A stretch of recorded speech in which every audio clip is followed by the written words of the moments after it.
Hello my dear friends, stock market updates में आप सभी का स्वागत है। दोस्तों, इस वीडियो में हम जानेंगे हमारे सेकेंड क्वार्टर जीडीपी के लिए एस्टिमेशन कितना था और एक्चुअल में सेकेंड क्वार्टर की जीडीपी कितने आई और एक्चुअल में जीडीपी होता क्या है दोस्तों, और जीडीपी का कम होना और ज़्यादा होना इसका बाजार पे क्या प्रभाव पड़ेगा और किसी भी देश के इकोनॉमी पे जीडीपी गिरावट का क्या असर होता है, इन सभी चीजों को इस वीडियो में हम डिस्कशन करेंगे।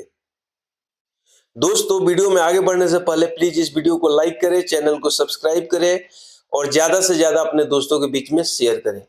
दोस्तों, सबसे पहले हम जानेंगे जीडीपी होता क्या है। जीडीपी मेजर करने के लिए हमको तीन चीजों की जरूरत होती है। एक तो primary sector, secondary sector and tertiary sector. इन तीनों सेक्टर से एक साल के अंदर जितने भी गुड्स एंड सर्विसेज का प्रोडक्शन होता है और इन जितने गुड्स एंड सर्विसेज का जो फाइनल वैल्यू हुआ, उनके मेजरमेंट पिछले साल से कितना परसेंट ज्यादा है, इसी को हम जीडीपी का बोलते हैं।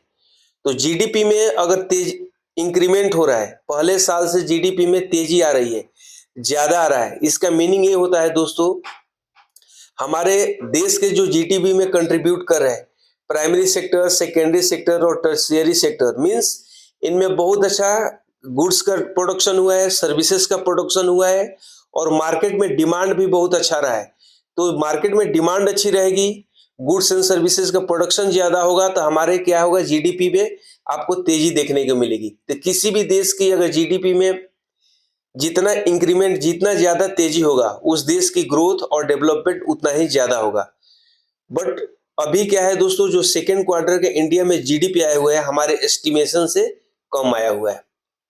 दोस्तों, सबसे पहले हम बात करें जो इंडिया के सेकेंड क्वार्टर को जो जीडीपी आया हुआ है कितना परसेंट है। अभी जो सेकेंड क्वार्टर की जीडीपी आई हुई है 5.4% है, जो पिछले साल ठीक एक साल पहले फाइनेंशियल ईयर 2023-24 में जो सेकेंड क्वार्टर का जीडीपी था नियर अबाउट 8.1% था।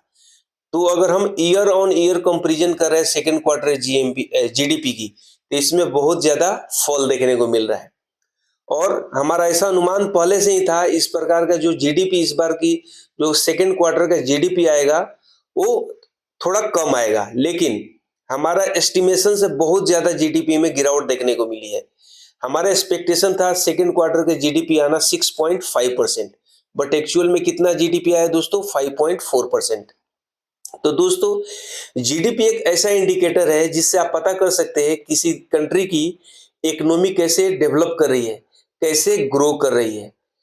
तो ये क्या है, जीडीपी कम ज्यादा होते रहता है, लेकिन जीडीपी में अचानक बहुत ज्यादा गिरावट आ जाना किसी भी देश के लिए बहुत खराब होता है, क्योंकि उसकी इकोनॉमी ये बताता है कि उसकी इकोनॉमी क्या है, डाउनफॉल हो रहा है। जीडीपी डाउनवर्ड मोमेंट मीन्स किसी भी इकोनॉमी में गिरावट ये आपको बताता है। दोस्तों, अगर जीडीपी में कमी आ रही है, इसका मतलब मीनिंग यही होता है दोस्तों कि हमारे इकोनॉमी में डिमांड नहीं है। अगर डिमांड नहीं है मीन्स हमारा supply is greater than demand. जितने हमारे इकोनॉमी में लोग गुड्स एंड सर्विसेज के डिमांड कर रहे हैं, उनसे ज्यादा सप्लाई है। और जो भी कंपनी कोई चीज को मैन्युफैक्चर की हुई है, चाहे गुड्स हो या सर्विसेज हो, जितना भी उन्होंने मैन्युफैक्चर किया है मार्केट में, वो सेल आउट नहीं हुआ है, यानी डिमांड गिरी है दोस्तों। तो मार्केट में डिमांड गिरने से क्या होता है, एम्प्लॉयमेंट कम होता है। कंपनी क्या करेगी, प्रोडक्शन कम करेगा, तो उसमें एम्प्लॉयमेंट कम होगा। एम्प्लॉयमेंट कम होने से क्या होता है, बेरोजगारी बढ़ती है, आदमी का पर कैपिटा इनकम होता है। तो ओवरऑल क्या होता है, इकोनॉमी में रिसेशन आ जाता है, मंदी आ जाता है, जो किसी भी कंट्री के लिए बहुत खराब होता है। अगर दोस्तों जो 5.4% का जो जीएमपी आप सेकेंड क्वार्टर को देख रहे हैं, ये पिछले 7 क्वार्टर से सबसे कम इंडिया का जीडीपी आया हुआ है। तो ये भी एक चिंता का विषय है।